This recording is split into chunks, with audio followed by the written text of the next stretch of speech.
Keene State winning Game 2 of today's doubleheader against Worcester State by the score of 3-0. After losing the first game of the doubleheader to the Lancers 11-1, Keene State salvages a split and now has one game remaining here at the Ripken Experience here in Myrtle Beach. And joining me now is the head coach of the Owls, Justin Blood. Justin, this is the first doubleheader your team has played since Sunday against Framingham. Safe to say better results than Sunday. What is the mindset of the team right now? Just trying to continue to learn every single day. I think the first game was our ugliest game down here. Wasn't very happy about how we competed. Didn't make very many adjustments at the plate. I thought Jake Yakum threw extremely well his first start. So, there weren't a ton of positives. I thought Troy Brennan actually threw well too. We just didn't have anybody make any plays behind him. First game was a little bit of a train wreck, and we challenged the guys a little bit, and they did respond well in this second game. Dave Floyd, who I think is going to be a very good pitcher for us. He got slowed up a little bit in the preseason with a little strain, and so we've kind of been goosing him along to get him back on the mound. And he's not built up pitch count wise, but we wanted to get him out there, so it was good to start him in this game and just get him a fresh, clean inning. And he looked really good. He's got very good stuff. And then Pat McKeegan was awesome. He did a great job. We've had some good pitching appearances down here. Some guys have thrown well, and then Dean Ruzich coming in, doing a great job too. So pitching has been pretty solid. We need to tighten some things up defensively and have much better at bats overall. But it was good to respond and get the split at least. I think it would be safe to say that Ruzich's appearance on a mound might be the moment of the day for your team. You expressed a little bit of regret over how you handled the pitching back in the doubleheader on Sunday with not putting the more experienced guys out in that first game. You gave Liam Conley an opportunity to try to redeem himself. It just didn't work out for him today. So how happy are you that the shorter leash really paid off for you today? Well, first of all, Liam, and I just said to our huddle, I think Liam is going to play a really important role in our bullpen. He has thrown well. That call, that ball 4 call, that could have been a strike. And then he ran a ball into a guy. And being a submarine guy like that, like you're going to lose some and you're going to hit a few guys on the inner half. But he has thrown, thrown well. His stuff looks good.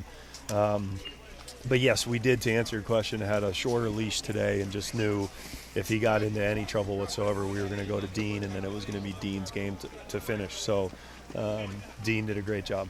Yep.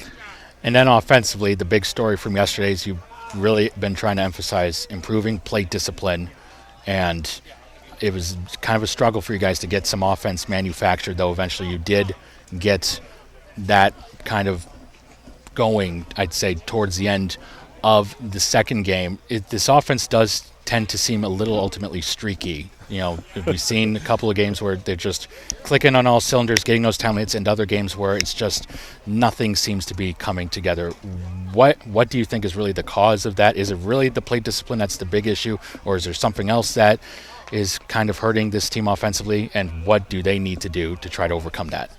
There's a phrase that I heard once from an old-time scout when he talking about hitters, and he said, this guy has great barrel awareness. And barrel awareness means just adjustability in your swing.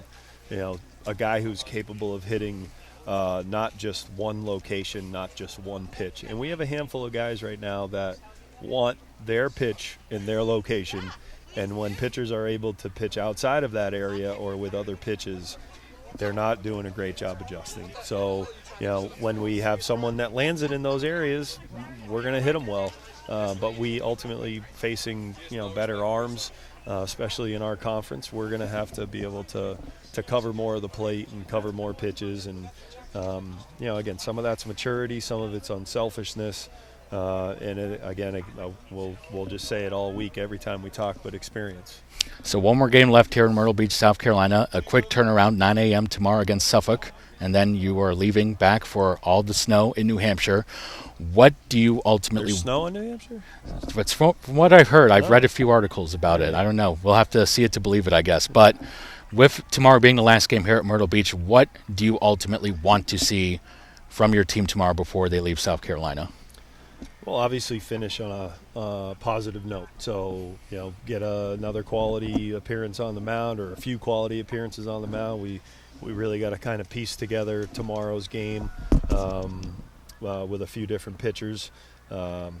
Play solid defense, have some good at-bats, and get some timely hitting. Just have one last solid performance on the field before we get on the plane.